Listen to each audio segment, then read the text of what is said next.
Hello and welcome to the Built On Air podcast. Built On Air is a regular podcast where we talk with everyday people and learn about the amazing things they are doing with Airtable. Today's podcast is sponsored by OpenSide, the leading solutions provider for Airtable customers.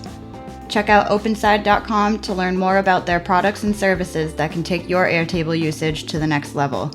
Use promo code BuiltOnAir to receive $20 towards any product purchase. Our guest on the podcast today is Cherry Yang, automation pro and developer. Cherry started using Airtable a couple of years ago while working in an operations role and quickly saw its potential. She and a couple of colleagues put together their first base, a product information database, and before long the entire company was using it. Ever since then, Cherry says she feels like she's told every single person in her life about Airtable, including her mom. For the record, this is something I can totally relate to. Today, she's an Airtable consultant working on projects on her own as well as with Gap Consulting. The project Cherry shares with us today is an event planning base she created for a music festival in Portland, Oregon. With Airtable, she is able to track stages, event times, and volunteer work. This base is complete with all the bells and whistles, including an email function to send volunteers detailed information about where they need to be and when. Cherry also shares with us a serendipitous story about how she came to start working on this project, and it's worth the listen. Check out the show notes to learn more about Cherry and her Airtable consulting.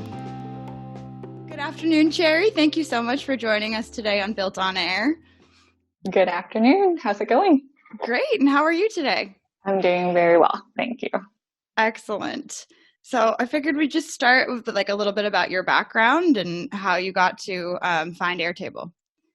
Yeah, I started using Airtable about 2-3 years ago at a job that I was working in. One of my managers loved Airtable and basically got the entire company to use it.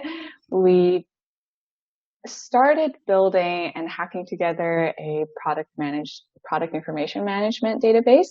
So that's how we first got started with that.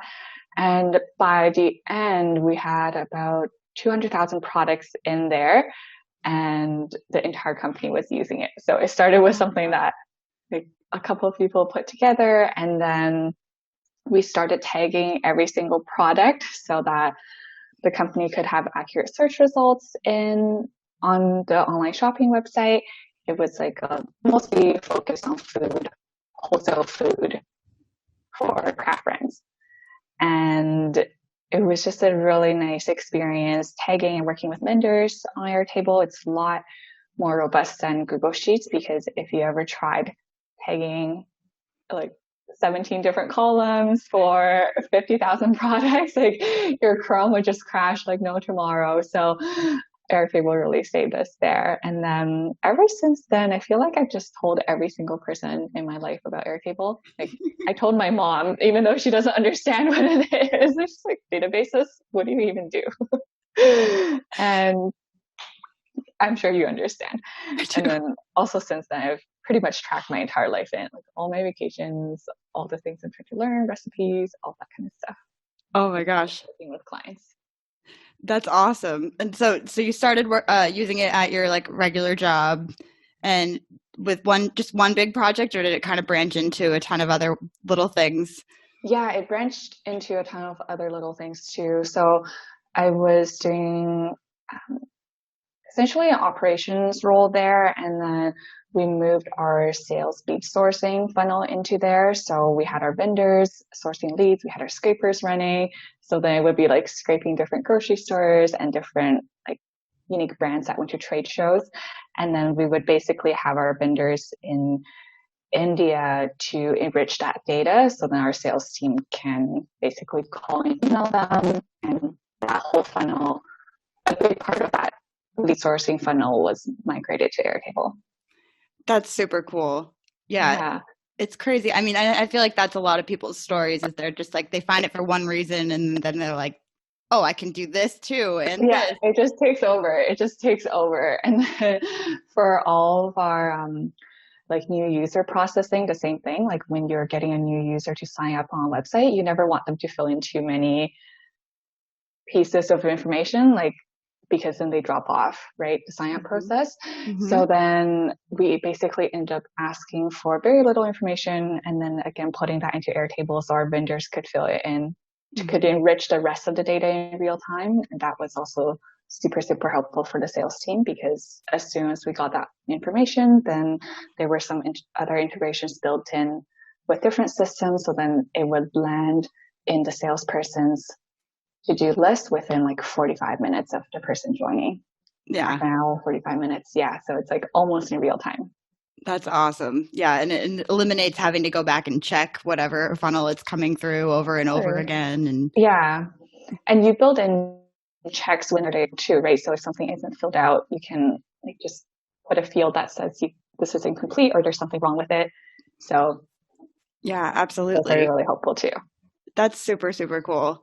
So you started using it in your like regular, like your personal life as well? Yeah. All the vacation planning goes in there. That's awesome. Yeah. Do you like track like trips you want to go on too? No, it's actually really good for tracking just like trips that I'm planning as well, because you have different budgets allocated to like lodging and then like museum tickets or restaurants. And then you get a breakdown of how much you spent on a trip and where you're going in the morning, evening, and where you're staying. And the attachment field is so useful, right? Because you, instead of trying to find it in your email when you get to a place, you just take a screenshot and then put it into the attachment field in Airtable.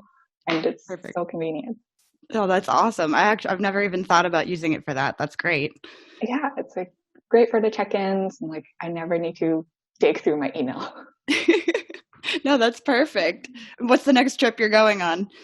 Oh, I think I just moved from Toronto to Vancouver last year. So I think the next one will be to visit my friends in Toronto again and just reconnect with them. And then I have a friend who moved to Shanghai a couple years ago and I've been overdue for a trip there. Oh my gosh, that's super cool. Yeah, thank you. Of course, that would be awesome. Great. So, and then you've recently started Airtable consulting as well, right? Or yes, subcontracting work. And how's that going?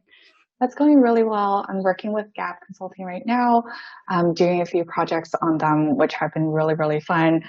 And then also doing some consulting on my own as well for a few different companies. One of the bases that I'll show you is actually for a client I'm working with right now. They're a music festival in Portland. And the consulting side of things is really cool because you get to see so many different businesses and everyone's use case and processes are so different, but somehow it all fits in with Airtable and the automations that Zapier is able to do. So whether you're sending a confirmation email, instead of copy and pasting that email into your Gmail and sending it 50 times to 50 different people with slightly different information, you just create a template in Airtable and then hit 2 buttons and send it through Zapier, right? So it just saves so much time. And that's what I really love about it, because why are people manually typing emails 50 times a day, right? So it doesn't really make sense. And it's not a good use of anyone's time. No, not at all. I agree. And Airtable is definitely a time saver for any industry, any person, for sure. Yeah, exactly. That's super cool. So how did you get into the consulting side of things? From the consulting side of things, so let me think, how did I get started?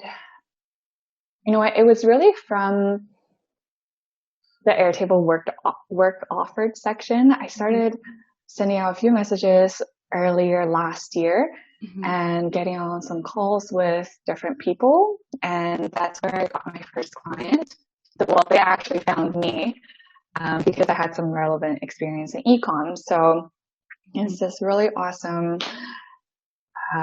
Amazon advertising company. So they're an agency and they just do really, really amazing work for their clients. And it's been such a pleasure working with them. And I think having that ecom side experience really helps because it's just of course, apparel is going to have, 2 250 items, and then there's going to be 50 SKUs for each item. And it's just like really hard to manage sometimes. And we've had conversations about how that's difficult. But yeah, mostly just project management work for them, and then a few other clients here and there. That's super cool. Yeah, your e-commerce side, so that's from where you started working with Airtable. And yeah. Did you have any what was your background before that? I did consulting before that, so lots of Excel and PowerPoint. And I always say for a lot of the clients that I'm working with, it's really helping them graduate from Excel. Yes.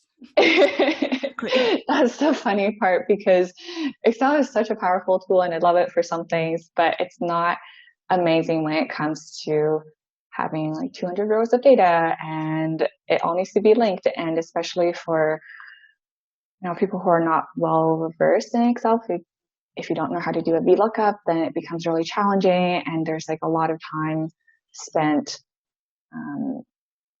trying to do really, really manual tasks in Excel. Right. So that really doesn't make sense, and you can't really put in as many automations. Yeah, exactly. Without learning macros and a whole different kind of language. Yeah. Yes. I mean, VBA is not an easy language to learn, but record macros are pretty. That's like such a useful tool. I'm just like, yes, it saved me so many times. Absolutely. Yeah, and that I totally relate to what you're saying, because that's exactly how I felt when I found Airtable. I was like, this is going to do all the things that I need Excel to do, but it just doesn't. Exactly. Mm-hmm. And then Zapier just does it automatically for you, which is perfect. It is great, right? So is there anything that you're like running into though that you wish you could do with Airtable that you can't? I think with offline editing, that's something that would be really useful, because having worked in sales before, like for a lot of field salespeople or for a client that I'm working on right now, it's a forestry company. So if you don't have offline editing and they're in the middle of the forest, or they're doing sales somewhere remote, or even just entering their notes on the plane ride back, it's really hard to be able to rely on Airtable in those instances. Mm-hmm. Absolutely. I could totally relate to that as well. And do you have any like predictions for like what, or like hopes of what you think is going to come next? Ooh, it would be nice to be able to highlight things more easily in Airtable. With conditional formatting in Excel and in Coda and in Google Sheets, it's really helpful, because when someone hasn't filled in something that's mandatory, it would be nice to be able to highlight that entire row, or at least that cell, to be able to show that, hey, like you're missing this piece of information. Because sometimes when we're building really large bases, like a table could have 100 different columns, or 100 different fields or more. So you're not going to be scrolling from left to right trying to figure out what piece of data you missed, right? So if you missed it, you missed it. And it's really just relying on how detail-oriented the person can be. Right. You have to trust your users, and you definitely can't do that. Definitely can't do that. Exactly. As I'm sure you and I have learned very quickly. Yeah, of course. Yeah, I mean, anybody, it's difficult, and that is, I think, one big hurdle that Airtable should solve, is like helping us to make sure that we're able to get that data that we need. Like even like a hidden field in a form, like pre-filling that so you can capture where it came from. I don't know. I'm on a tangent now, but no, go ahead. I totally agree. There's just like so many things that, oh my gosh, I can't come up with them from the top of my head, but totally agree with you on that form one too. Yeah, absolutely. So I want to hear more about this music festival database. So what was the main goal? Is it like planning out all the stages and the acts, or like vendors, or all of it?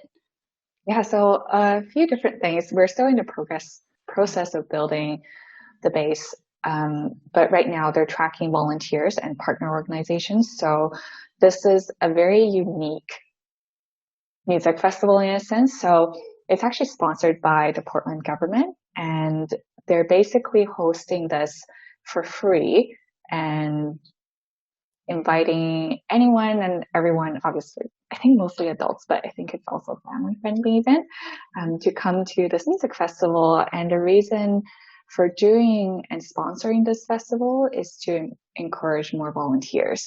So it's also a shout out to them. Like if you're ever in the Portland area, definitely check them out. It's called Vortex 2020. So really, really good cause. And the people have been really great so far. How this, like our goals is really right now to track one, volunteers, to the partner organizations, whether they're donors or vendors. And then the last one is performances. So who's performing, who are the artists, what's their information when it comes to contact or phone number, email, all that kind of stuff, and also the stage schedule. Awesome. We haven't completely built out yet, but I've got a demo, so it's going to be easy to show. Great. Yeah, I can't wait to see it. It's one place to track everything involved in this festival.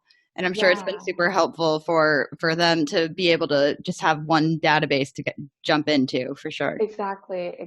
Because before I got involved, they had one for volunteers, they had one for donors, they had one for partner companies that they were working with, and like multiple other spreadsheets going on. So sometimes because the same information was living in a couple or three different places, sometimes it would be really hard to understand or to pinpoint where the source of truth is, because maybe one spreadsheet has the most recent information for this donor and another spreadsheet has the most recent information for this sponsor. So it's very, very different, I'm going to say, when you have all of your information in one base and it all just lives in one place, because you're going to end up with a lot better data validation just purely based on like how Airtable is structured, and then that leads to cleaner data and also just a little bit more structure and confidence in the data that you do have. Absolutely. Mm-hmm. That's completely right. I'm excited to see it. Do you want to share your screen with us? Yeah, of course. This is kind of a more simplified version because there is a lot of personal data in our actual base. So I made a duplicate of it. And I'll go through this. So we basically split it up into personnel, organizations, and performances. So the first one is personnel. Basically, you have all your volunteers in here, and there's different views for volunteers. So there's festival volunteers who are going to be helping out with the actual festival in August, and then nonprofit outreach volunteers. So these are volunteers who are coordinating with partners, who are trying to look for sponsorships, being in contact with vendors. You also have your performers in here. So there's a list of performers that are committed or interested, or you're talking to right now that you need to follow up with. That's super cool. I love how you've done the views, how you've like broken them up into groups like that. That's very cool. It's easier to see just because if you have everything all together, it's hard to like find structure in the chaos. I agree. Absolutely. Yeah. So with your volunteers view, this is, obviously a filtered view. And then same with performers, very similar. Performers are a little bit different because they're organized by stage. So some of them are interested, confirmed, paid, passed. So they weren't interested. And then similarly with your donors, committed, donation received. And you also have your list of donors that need to be followed up with. So if they haven't given you a check or if they haven't deposited the amount. Again, all of this it's not personal data, so totally fine with showing this. Lots of numbers are made up, but essentially that's what their base looks like. Right. Yeah. And then coming over here to organizations. So we're in the partner view right now, but there's a few different ones. So we've got partners and sponsors. So partners could be the various charities that this festival is partnering with and bringing volunteers to. And then sponsors would be local businesses or, even larger businesses like Nike has a big presence in Portland. It could potentially be sponsors that want to reach. And then the last one here is our festival calendar. So it's going to be, I think it's actually going to be August 22nd to the 24th, or is it 23rd to 25th? I can't remember, but it's August of this year towards the end of August. And of course, this information are just placeholders. So we've got our performers on this list here, and these would be all the confirmed performers and the stage that they're allocated to. There's going to be 3 stages. So this would be a drop down menu, really easy to fill. And this is like the one part that I really love. Like even with myself, sometimes when you're entering data into Excel, you're going to make mistakes. And in Excel, it's not as easy to build that data validation. Like it's kind of finicky and it's not as easy to like add things, especially if you're not super comfortable in Excel. So this is just like you set it up once and then you add to it and you select it. So there's very little chance of getting errors. I'm not saying it's impossible, but generally a lot cleaner and a lot more consistent data. So of course, you've got your performance linked to our personnel table, the emails linked, and we've got the start time and time which feed into this calendar view. Load. Okay. And then in the calendar view, of course, you can write things if you want them to have a longer show. And of course, who doesn't want to hear me sing for like 2 hours? Yeah. Are you? No, I'm not. I just added myself in there as a test. Nice. I'll spare everybody from from my talents. So you can adjust that and move that around there. So it's really easy for someone to organize. Whereas I think, again, if you're tracking this in Google Sheets or Excel, it's a little bit more difficult because you'd be editing the start time and the end time. And the nice thing here is in this grid view, we've also got confirmed. So once the artist has confirmed their performance and everything is good there with their agency and our festival planner, then they're going to check off this one, which triggers an email to get sent to this person saying, hey, you've confirmed and we're looking forward to seeing you on this date, this time on the stage. So awesome. That's the email confirmation view here. Basically, everybody who gets on this view gets an automated email. So Zapier is looking at this view? Yeah, Zapier is looking at this view and sending emails to anyone that's confirmed. Super cool. Well, you definitely have laid this out beautifully, and especially the calendar. I think that looks great. Yeah, I love the Airtable calendar view just because it's just so easy to adjust different things. You don't have to manually type anything in. Of course, there's room for error from that perspective. And then also you get to color code your stages, which is awesome. So you can very easily tell who's on stage 1 and who's on stage 2. Yeah, I love the single select, the color coding is super slick. Thank you.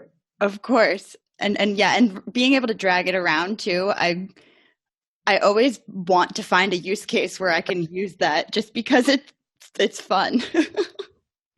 But yeah, I know. Yeah, and it's great. Oh, that's great. So do you have any future plans for like fleshing this out or adding any bells and whistles?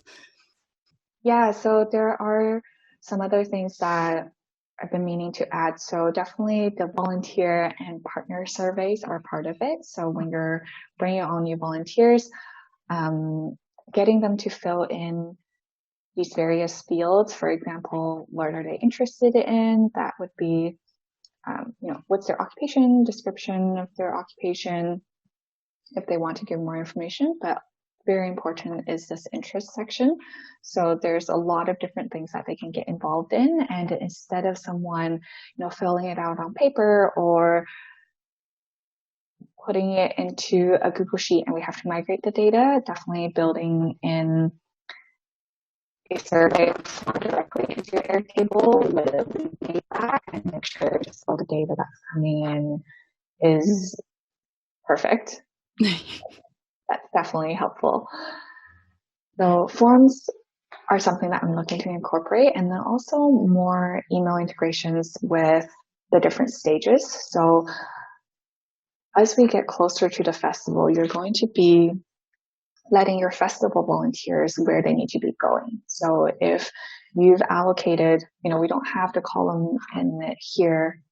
We don't have a column in here yet, but for anyone who's the festival volunteer, they're going to be allocated to stages, maybe to a concession stand or as a floater or as an usher or as like parking, crowd control, everything, right?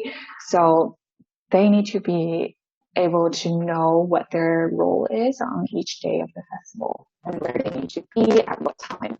So instead of sending that out in a mass email or multiple emails where people can read the wrong thing, like, oh, I just misread that and I went to the wrong place, you can definitely send it to individuals and just tell them, this is what you're doing on this day, what time, and who do you will find first thing in the morning. Right. That's great. So you'll put in like exactly all the volunteer positions and where they need to go and who their like point of contact is. Yeah. And because the festival is in August, like it's so a little bit further away. So we have time to build this out. That's good. And it always creeps up so quickly on you. Yeah, for sure. But it looks like you've got a good base in place, no pun intended, for for getting this planned efficiently. Yeah. Awesome. Well, nice job. It looks beautiful. Thank you. Of course. So do you have anything else in the pipeline or anything you're excited about working on? I'm excited about working on. I think continue to find more clients. They're always really, really interesting in terms of the work and projects they're trying to take on. So I would have never thought I would be working with a music festival. If you asked me like in the beginning of last year, like I had never even gone to a music festival until last August. So this is brand new to me and it's such an exciting scene. So definitely super, super,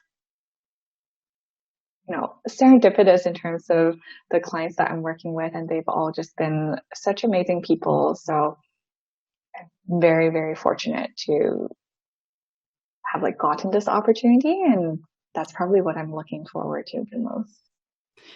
I agree. Absolutely. I think that's the coolest part about it is learning about something you never would have been exposed to before. Yeah, exactly.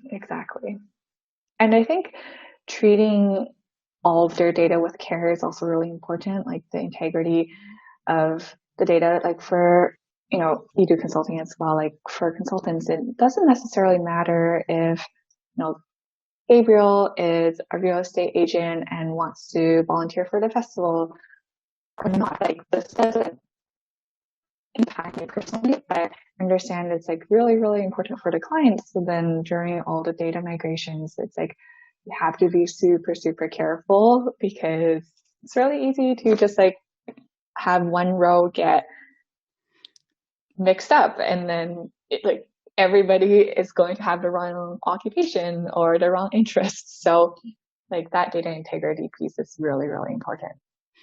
Absolutely. It is. Definitely. But you have earned their trust. Fortunately, yes. Absolutely. And I can see why. You did a great job with this space. It looks beautiful. So how did you come to stumble across this project opportunity? Yeah, a great question. It was it was a really, really funny story. So I had a couple groups of friends who were planning a trip to Portland, and the group that I was going with, they decided to change plans last minute and go to Seattle instead. So really, really wanted to go to Portland, and literally the morning of, I messaged the other group of friends that were going, and I just asked them, hey, like, are you guys still going? They were like, yeah, yeah. Just come with us. So I started packing and left that evening, which is super, super rushed. So we drove down to Portland, and I think this was one of our last days in the city. There were 8 of us, and this big group was like loitering in front of this building that had a really lovely sign up on the front. So it's like a commercial building in the middle of downtown or close to downtown. And we were taking pictures with the sign, and a man comes out of the building. He's like, "Oh, what are you guys doing?" And we told him we are tourists and we just like the sign in front of your building, and we were just taking some pictures with it. And he's like, "Okay, come on in. I'll give you a tour of the house." So he gave us a tour of his house, which is crazy. Oh, and it just had like the most beautiful library. I have to show you this. So he had the most beautiful library. oh my goodness. It's incredible, and it's such a beautiful home. So we had a really nice time touring his. We really enjoyed his tour of the house, and we kind of got curious in the middle and asked him, like, "What do you do? Like, how? This is not a typical home, right? Like, this is the front of it." Oh my And goodness. he said he was part of a band called Pink Martini, and like I've known 1 or 2 songs from them before, and they're like, "Oh yeah, they're a pretty nice band," but it's like you would never think you're going to run into someone in such a random way. Yeah. And at the end, as we were leaving his house, he told us to come back that evening because he's hosting a party. And the party that he was hosting was the launch party for this music festival. So there were like 200-300 people in the place. So everything in here was like completely filled with people. And everyone we met was super kind and very, very open. So after I got back, I just didn't really think anything of it. It's like in Portland, you have to volunteer in Portland to go to the festival. But they ended up emailing everybody that was at Thomas's house that night. And they said, "Okay, fill in the survey." And it was literally questions in an email. Yeah. Or just answer these questions and respond to the email. And I was like, no, guys, we can do this in a different way, and let me help you. So that's how we came to build this Vortex 2020 database. So it's super, super serendipitous, and I think it's one of the most random things that happened to me in 2019. That is a Like, I was not even going to go on this trip. Oh my goodness. I'm so glad you told that story. That is serendipitous is the best word I could think of for that as well. Exactly. Oh my goodness. So it's all about where you are and who you know, I guess. That is Of course, or who you happen to stumble into. exactly. Oh my goodness. Well, that's amazing. And I love that story. That's great. Thank you. Oh my gosh. And yeah, and you it also shows, you shouldn't hesitate to show somebody a good idea, I guess. Yeah, exactly. Now, if my mom could just use my vacation planning Airtable, that would be great. And just contribute to it instead of texting me. a list right there. You can enter in. Right? Oh my goodness. That's Yeah. awesome. Well, Thank you. that really is a great story. I'm sure one you won't forget very soon. That's awesome. Yeah. Oh my gosh. Well, thank you so much for sharing that with us and for speaking with me today and sharing your database. It looks great. That's awesome. Thank you. Thank you for taking the time. Of course, you're so welcome. And where can our listeners go to learn more about you? You can head to airopsconsulting.org. Awesome. Yeah. And we will put the link to that in the show notes. Wonderful. Excellent. Well, thank you so much, Cherry. It's been a pleasure.